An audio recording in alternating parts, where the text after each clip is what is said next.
Yang berbahagia Dato Nelson Renganathan, Chairman of the Human Resource Development Fund, Dato, distinguished participants, ladies and gentlemen. Allow me to extend a very warm welcome to Yang berbahagia Dato Nelson Renganathan, Chairman of the Human Resource Development Fund, for being with us here this morning to deliver the keynote address and to open today's conference.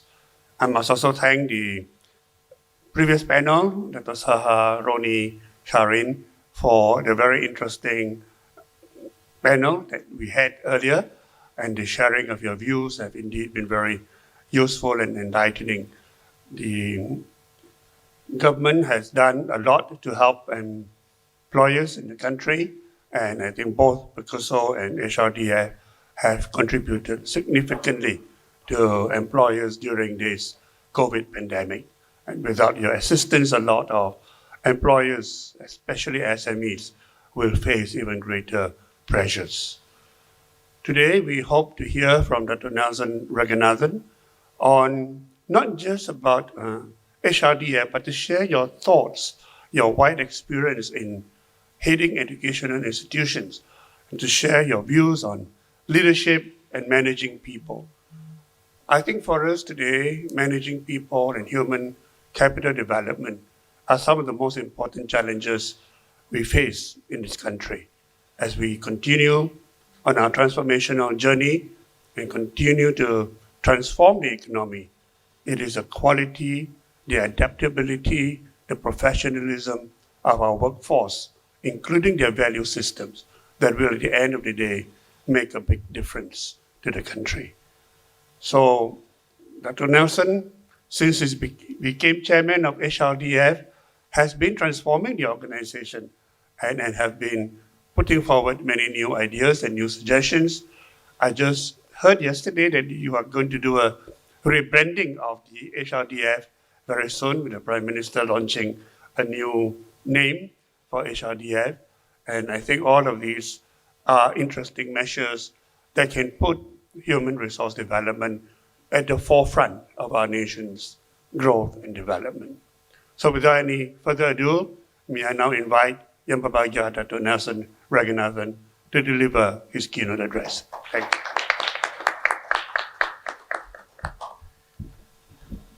you. Tan Sri Michael Yeoh, President KSI, Dato Saha, many of my friends are here from the industry. I'm not directly from the HR industry, however, know quite a bit about it. I'm glad I was late due to some miscommunication, which is all right. God has got his ways. Now, the reason I say why I'm glad I'm late, because when I came in and I listened to the discussion just now, then I realized, what we are supposed to speak about, because I don't even have a speech. So, at least it gave me some inspiration on what I'm supposed to speak about. HRDF aside, because Tan Sri told me that don't worry about HRDF. I think, Ronnie, you already gave them a good insight on what HRDF is, but we'll come back to that later. But what we are going through, 28, how old am I now? 58. So about 30 odd years, I think there are about four similar cycles that we've been through. Up and down, up and down, up and down, up and down. Similar stories we've been speaking. At that time, I was sitting on the other side and being difficult with the speaker, with the, panelists. I was the one asking all the questions and being very difficult. Okay? Then I realized that it's all about K zera zera, whatever will be. The future is not ours to see, K zera zera. Now, why do I say that? Because, see, we can sit and we can speak about theories, we can speak about national index, employment index, we can speak about all of these things. But all of these things don't matter to the employer and the employee. It doesn't matter. Bottom line is, I'm an employer with 300 odd staff, right? What matters to me is, at the end of the day, one, I need to grow my business. Number two, to grow my business, I need my resources, all the M's, money, manpower, material, machine. I need all my resources. Are they in place? If not, why? Where am I going to get my resources from? Marketing included. Okay? And then of course, if I don't have the money, how do I run? How do I pay my bills? This is what matters to me. And where am I going to get my staff from? Okay? So we don't have to worry, don't have to be philosophical about it. I'm talking from the employer's point of view. I'm not depending on the government. You go and ask any employer, that's what he'll say. Now, whatever incentive the government can give, of course I want. How to minimize and mitigate my risk of doing business. So, from the employer's perspective, right, I'm a good employer who can sustain in the long term. They have gone through these cycles many times before. So they know how to maneuver and how to survive. Whether they need to use part-time staff, whether they need to use full-time staff, gig staff, BPO. When did BPO come about? After the last recession. Now a lot of the business processes are outsourced. Therein came the new industry of BPO. Right? And then it's a huge industry. Now, most of the backroom operations, we no longer do it. We just give it out and that they have become a very big industry. Right? Similarly, in every crisis, there will be new businesses developing. Now, we spoke about gig just now. So, it is a natural phenomena. It will happen. The new industries will emerge. Old industries will die off. My initial training is in rubber technology from Rubber Research Institute of Malaysia. Then I thought so after that, I worked in Sime Darby for a while. Then I thought to myself, alamak, this is not what I want. Went into the wrong thing. I thought HR will be good. So very, very long time ago, right, I did this certificate in personnel management, Malaysian Institute of Personnel Management, MIPM. Then I said, alamak, this also may not be what I like doing. So I started teaching. Right? So, and then from teaching, started with, why not run my own schools, own colleges. And during that period, fell a few times. Down and up, down and up. The journey of an entrepreneur. Right? So, no, because when you are down, nobody bothers about you. A good entrepreneur will have to fall down and come up. So my point is, number one, don't worry about the employer. Don't worry about businesses. Many of them know how to emerge in whatever situation you put them, because that is the quality, that is what an entrepreneur is supposed to be. And from there comes the employers. So all these new things will emerge. Now, coming to HRDF and our initiatives are a direct response to the various groups within the ecosystem. Okay? Those who want pure training, to train, because I give you an example. SkyMind, SAP, these are all very expensive, big programs. That sometimes as an employer, to train one guy for SkyMind is very expensive. So you may not have the money to train. So we say, okay, you want a SkyMind trained guy? Okay, right, HRDF, we will fund it for you.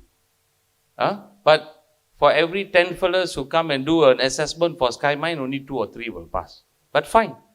But in the process, like what Dato Saha said just now, some of these programs are expensive. Guaranteed salary of $4,000 to $5,000. So that is in response to a direct employer, where you want someone trained, you can't afford to train them, we train you under the Place and Train initiative. So we have responded to one group. Then there's the gig economy.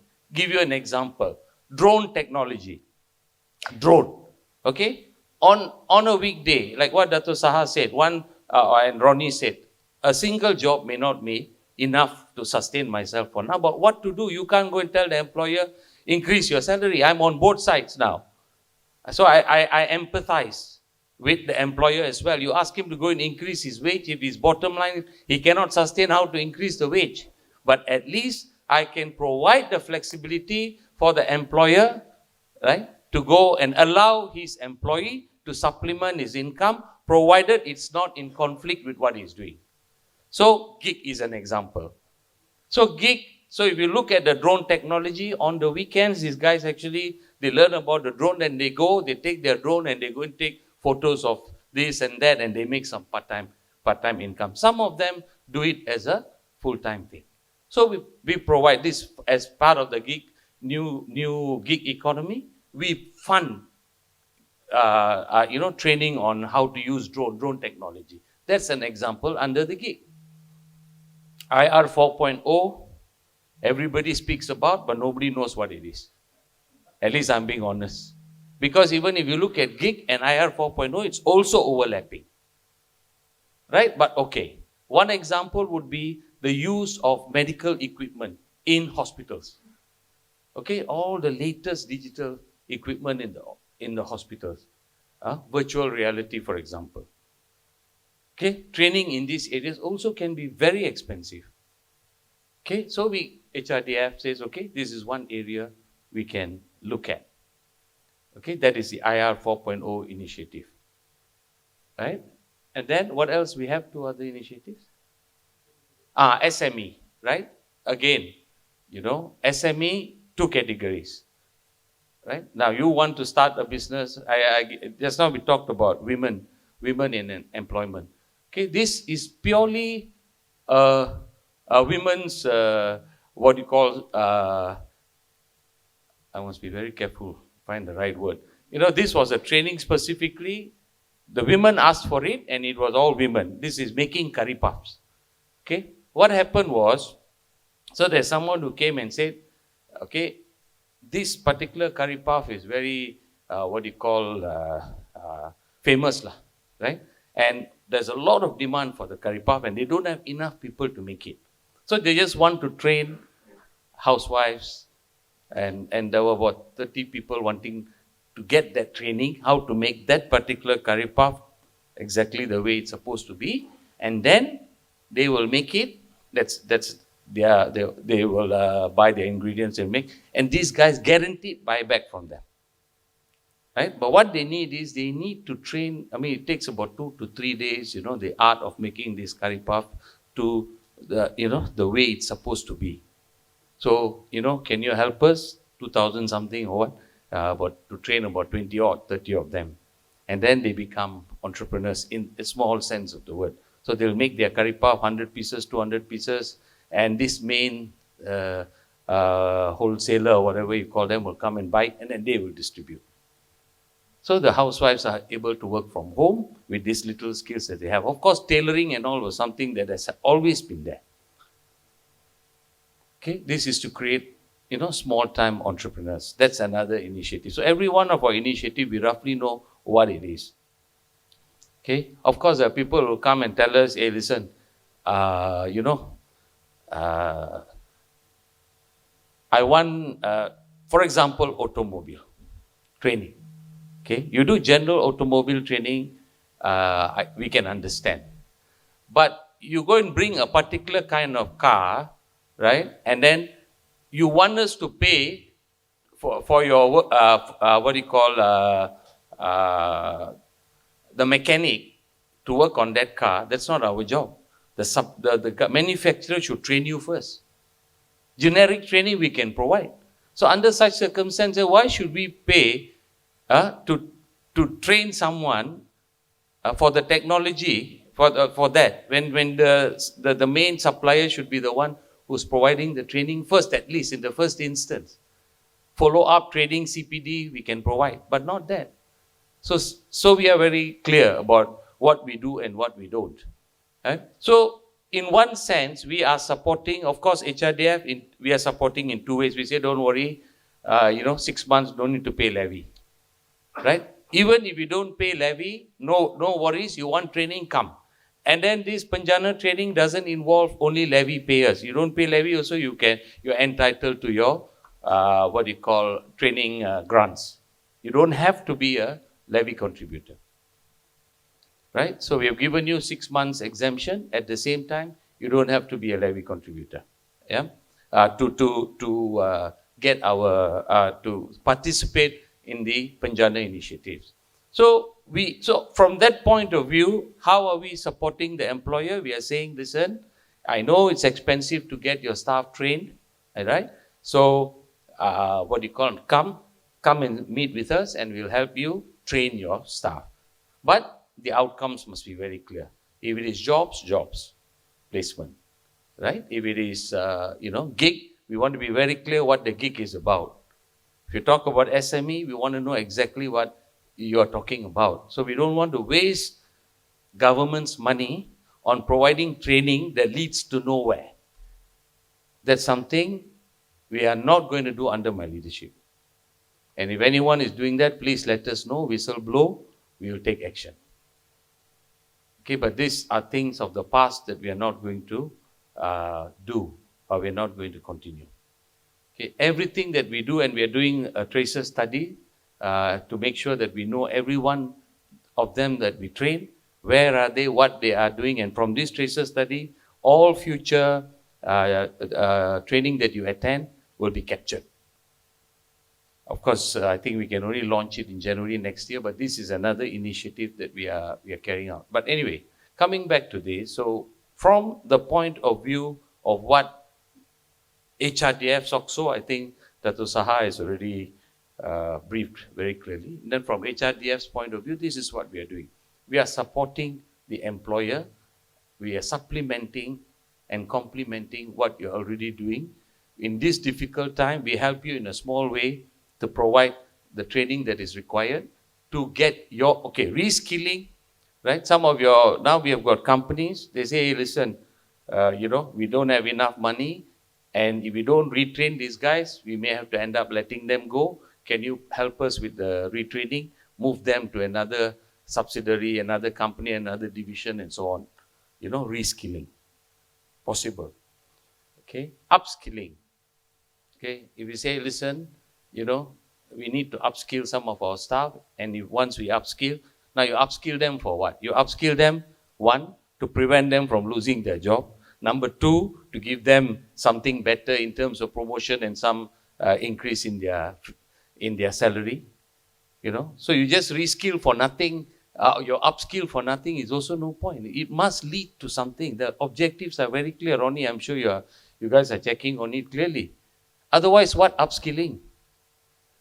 Today I've got a few messages every day now. Ever since I assumed the position in HRDF, I get about 50 messages a day, right? Complaining about all kinds of things. I can read one message to you. Even minister has said difficult to get jobs. So how do you expect us to get jobs? They've submitted for training, but they've submitted under the Place and Train initiative. Okay, then they say, even minister mentioned not easy to get jobs. So how you expect us to get jobs? So in other words, they're saying, please approve our training program, right? But we cannot promise jobs. Then what for you train? I'd rather stay in the house and read storybook. Or do whatever I like gardening or something like that. What for? You say train, and a guy can't do anything with the training that you provide. Then where is the justification? Right? These are the kind of challenges we are facing in HRDF. That's from the trainer's perspective. Here, HR, most of you, I believe, are representing companies, so you're all right. Because you are representing the companies, or you yourself are owning companies, and you say, listen, please help me upskill, reskill, cross-skill. This is all fine. Because we understand. You are there, you are providing employment, we need to facilitate. Right? But training providers come and they create their own training program, right? And expect us to fund it with no end in mind, no proper outcome. And then they get angry with us. Okay? But never mind. We have to do what is right. Right? So that's one perspective of training. Right? So if for those of you who are here, we'll be very happy to talk to you if you've got something along these lines. You need some form of upskilling for your employees, reskilling, cross-skilling, right? Which leads to a very, very clear objective, output or result. Okay? And the thing is, every few years this is going to happen. 3 years, 4 years, what you have studied is gone. Your skills are gone. And we know that. We've been going through that cycle. So this is not the end. Right? This is going to be a continuous motion. This has got to be, the training will have to be continuous. In 3 years from now, new technologies will emerge, right? And then you'll come back, and this is where, otherwise HRDF boleh tutup kedai. So you better hope that technologies change. You better hope that, the environment keeps being dynamic. The ecosystem keeps changing so that we have a role to play. If everything is stagnant, we got no role to play. Right? So we are actually responding to what's happening in the ecosystem. Right? So HRDF, clear lah. Huh? Anyone here requiring anything? After this, please, during the break, speak to Ronnie. Make an appointment, come and meet, make sure, because you may not be aware of it. Okay. In fact, we are also doing some joint work with SOXO, because SOXO's training is only $4,000 for the rehiring training may not be sufficient. So we work with them. We will top it up for high-end programs. So HRDF will work with SOXO to top up the incentive or the training incentive so that they can be properly trained. Yeah, so like Dato Sah mentioned just now, some of the courses are very expensive, even though it's only 10 days. But SOXO is only providing 4,000 ringgit maximum. So the extra we can provide, no problem for now. Okay, so that's what we do at HRDF, and what we can do, we can continue to do. Now, so coming back to my opening remark just now about employer, I think you don't worry too much about them. Because as an employer, and my friends are employer, yeah, when we have to retrench, we have to retrench. Because it's the difference between surviving or tutup kedai. If I've got 300 staff, I have to retrench 100 in order to save 200. That is something I have to do. I have to save the 200 by letting go of the 100. Right? So whatever you tell me, whatever the government tells me, if that's what I have to do, that's what I have to do. And you as HR specialist, your bosses will tell you, go and get rid of X number, then we have to, unfortunately, that's, as much as it sounds crude and rude, that's what it is. Now, but what we can do soft landing. Like how large corporations, what do? They say, okay, now I have to let go of this 100. Rather than just letting go, what can I do for them? Right? How can I try and find them employment elsewhere? How can I provide retraining? I think those days Malaysian Airlines did a very big project. They did retraining of all their HRDF funded part of it. Very big retraining. And I think, I understand the success rate was about 70 to 80%. They were redeployed, re-employed, and so on. So this is part of our CSR, corporate social responsibility, that we can undertake for the people we are letting go. Right? So if we can make it soft for them, soft landing, support. Right? In one meeting at the MOF, chaired by both our ministers, Minister of Finance and Minister of HR, I highlighted this fact that actually the ones who are suffering the most are the middle, the M40, not the B40. Everyone's focused on the B40, but the ones who are suffering are the M40. See, I highlighted the fact that the guys who are most likely at that time, this was 2 months ago, most likely to lose their jobs very quickly are the highly paid senior executives who are now being replaced with junior executives who can also do the job. When times were good, of course, it's good to have someone with 15, 20 years of experience. When times are bad, what happens? So, the guys who are losing their job in Singapore, left, right, and center, are the guys who are earning very high salaries. Malaysian equivalent 20, 30,000 ringgit. Now they have lost their job and they've come back here. How much can we afford to pay them? Then the Minister of Finance said, yeah, I've sacrificed a lot as well to take up this job, because he was in the corporate sector earning millions. Right? Now, minister's salary about 50, 60,000 only a month. So I've sacrificed. I say, yeah, that's the point. The point is, right, your commitment is for $30,000 salary. Now you are down to 10,000, 1/3. This is where the pressures are going to come after this October. This is the pressure that's going to, no one, so far mortgages are all on hold. Now the problem is going to start. Now, I'm telling you from the practical viewpoint, no problem getting jobs. You'll be surprised. Those days, unemployed graduates were the ones who we couldn't fix jobs for. Nobody wanted to take them. Today, unemployed graduates are refusing. They got 3, 4 offers they don't want to take. I'm telling you because we are involved. No problem at all getting the unemployed graduates employed after some training, of course. Why? Because companies, right, asking all the senior guys to go. Hotels, a clear example, asking all the senior people to go, employing all the junior fellows. Survival, lah. Huh? You can say, oh, how can they do that? You can sit here. If you are an employer, some of us are employers. When you sit on this side, you can say and you can shout about it. But at the end of the day, I need to survive. I don't want to be bankrupt again. I've been through 2 cycles. So I better, I've learned from it. I have to do something about it. Huh? I can't, just sit and do nothing and expect everything to collapse. So I have to do it.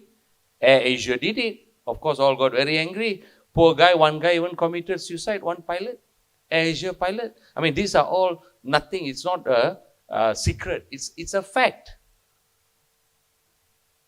Huh? The guy committed suicide. I know him because from my hometown in Kluang, from Kluang, Johor. Committed suicide. Very active guy, band boy and all this stuff. And then even someone like him can do it. So I think we should shift our focus and do something for these guys who are losing their job, especially you have lived a particular lifestyle. And now, to think that you have to give up all these things in life, that's going to be, I don't know how people are going to cope. Unemployed graduates, don't worry about them. These are the guys who are taking up jobs in the gig economy, the IR 4.0, there's so many jobs waiting for them. Honestly, you want the facts, you come. We will show you we have it. So many jobs waiting for them. We can't find these fellows. Where are they? Unemployed graduates are sitting, taking it easy. The other reason why they are not working, you keep harping on unemployed graduates. You know why they are not working? Because their parents are already in M40. So the parents are saying, don't worry, don't go to work, you sit down. No point going and getting 1,800 ringgit salary. You stay in the house, I feed you, just be a good boy or a good girl. Huh? My son, after graduating CPA, went and worked with Deloitte, and he said, no, very stressful, I don't want to work. I said, okay, never mind, stay in the house. I'm a typical example. Trained the fella to become accountant, CPA at a very young age, 22 years old. He worked for 8 months and said, no, I can't take the stress of audit. Deloitte. And then he used 1MDB to resign. Because Deloitte was 1MDB accountant, they say, Deloitte 1MDB, I don't want to be associated. Actually, the fellow don't want to work. Lazy fellow. Don't want to work hard. So all this kind, as a parent, I'm telling you, excuse so I can afford to let him be at home, stay at home lah, and try on some, small business or work in the company and things like that. So parents are also spoiling them. So half of the graduates, parents say, rather than earning 1,008, you duduk rumah. Okay?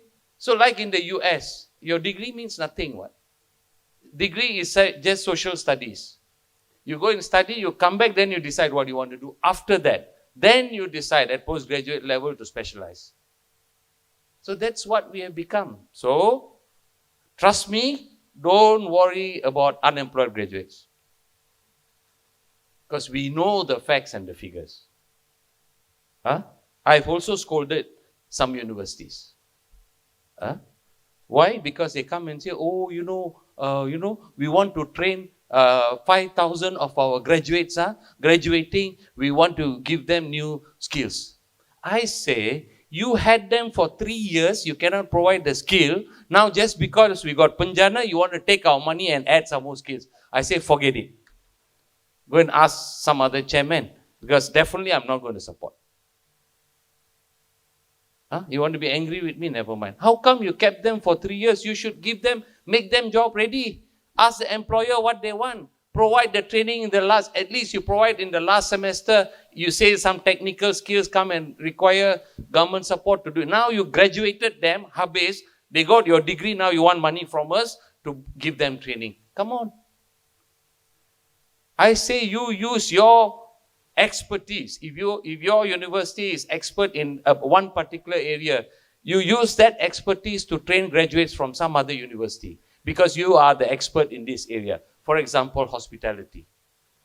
But you want to give them communication skill, leadership skill. So all these years, what did you do? You mean to say after 3 years or 4 years in your university, they cannot communicate? Probably I'll go to jail for this. But so be it. I believe doing the right thing and saying the right thing is better than being a hypocrite. I told the dean, no. I said no. Let them go and complain. Because we are custodian of government money. We are accountable. That's why we kena scolding in the past. GLC all kena. Right? Every time getting scolded. Never spend your money. See, talent corp also masalah. Everybody is problem. Why? Because we don't want to be in this situation in the future. Never mind. What is the past is the past. I'm on the talent corp board also. So that's why we are definitely going to do things differently. So unemployed graduates, no need to worry. Enough jobs for them. Because now most of them are employing unemployed graduates, getting them, retraining and hiring. Even for us, teachers, for example. We take these good, highly skilled fellows, provide them some training, we hire them as teachers. Lots of vacancies in all areas. Okay? The rich will always be rich. Don't worry. Okay? The top echelon will always be okay. They can only talk philosophy, a theory and all that. No worries. So who is the one we must be worried about? In my opinion, as I mentioned to Minister of Finance and Minister of HR, I am worried about the M40. I am worried about the senior execs and the managers. And I have many friends in the industry, and many of them have either lost their jobs or are going to lose their job, right? Or who are wondering what's going to happen to them. Them we need to think about. This is a challenge I'm throwing. Them you need to think about. Okay, and for them also sometimes in your 40s, for you to go into gig is a problem. What do you want to do with 40s? Some of us, already spoiled.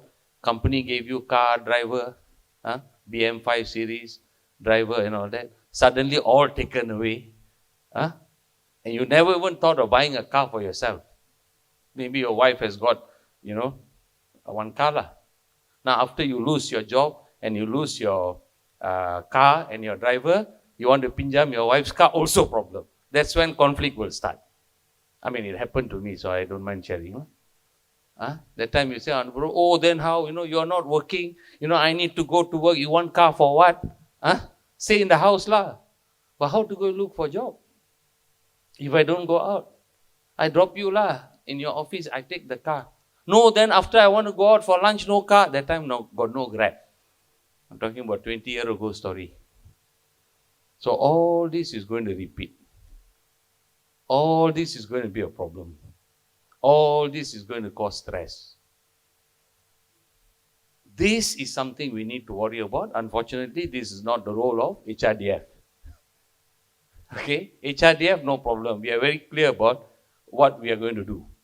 Right?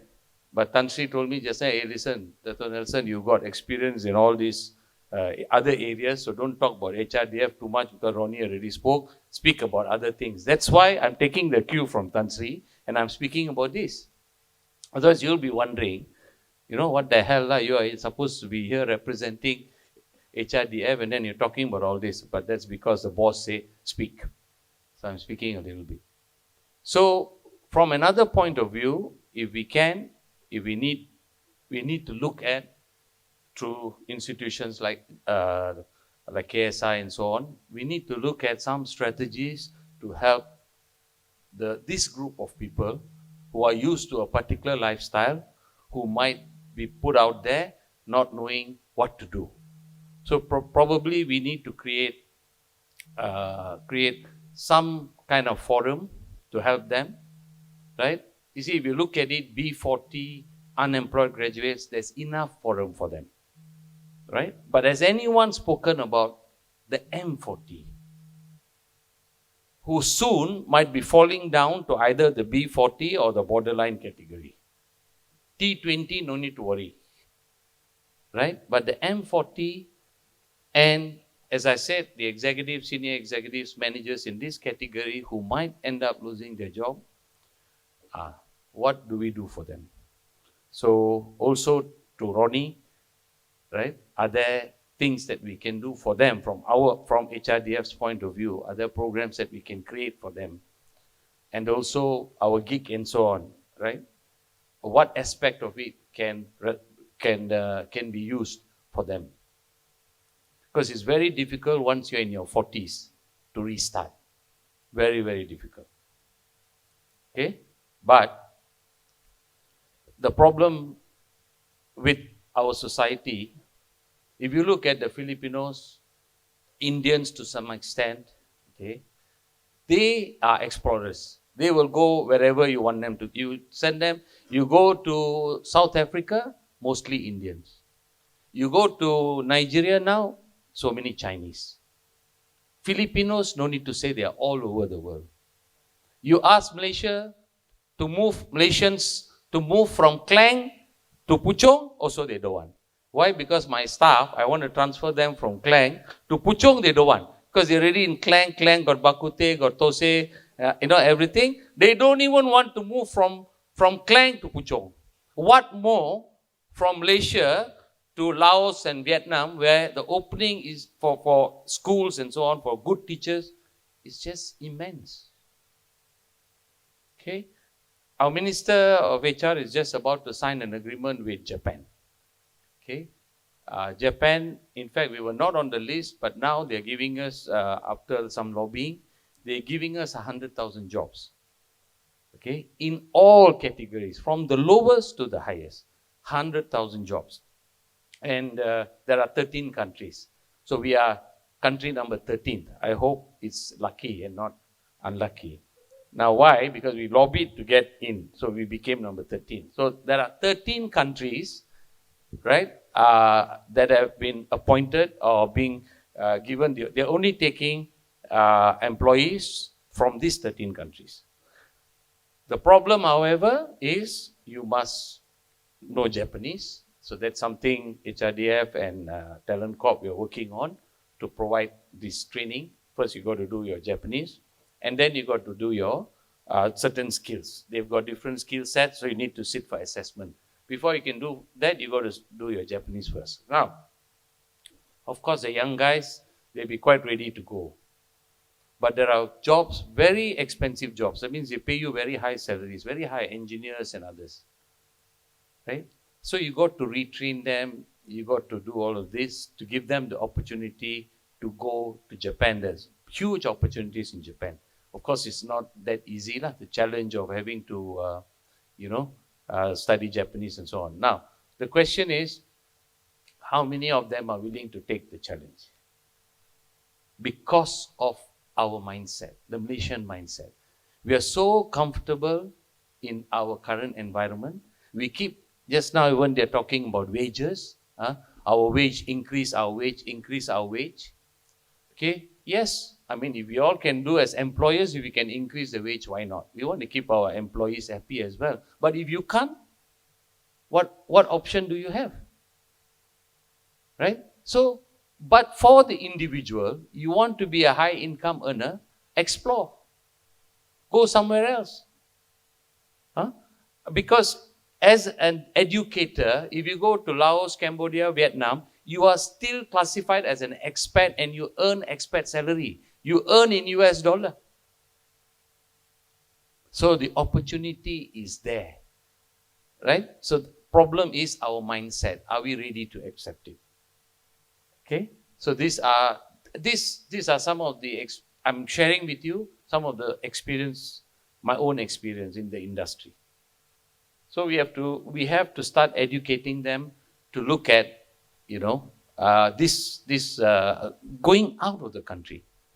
Yeah, Singapore might be tough because every day I watch CNA, Singapore channel, you can see.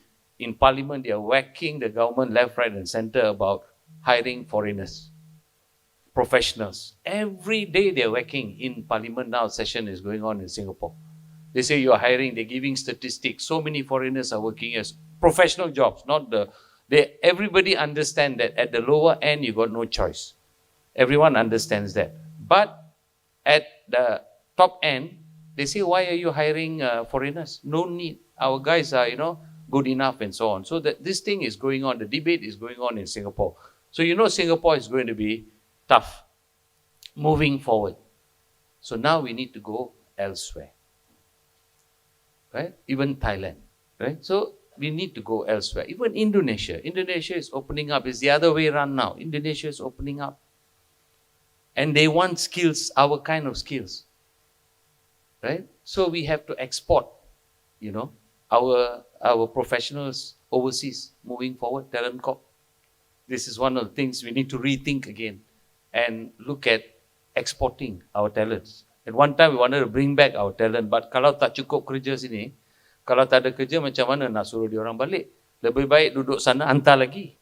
Orang pergi keluar. Right? That's the idea. So these are the things that we are working on. And, so if from individually, if we know of friends and we know of, people having issues and all that, let's see how we can help them. Find new jobs, find new opportunities. So we need a forum, Tan Sri, to have a sort of, somewhere a forum for these people to meet, talk, discuss, and see how we can help one another.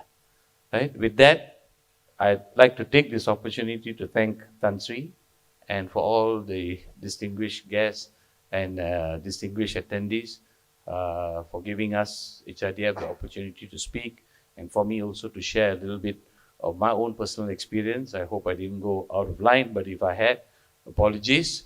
But better to speak from the heart and speak direct than to, prepare a speech and have a dogmatic kind of discussion, which is no point and is of no use. And my conscience will not allow me to do that.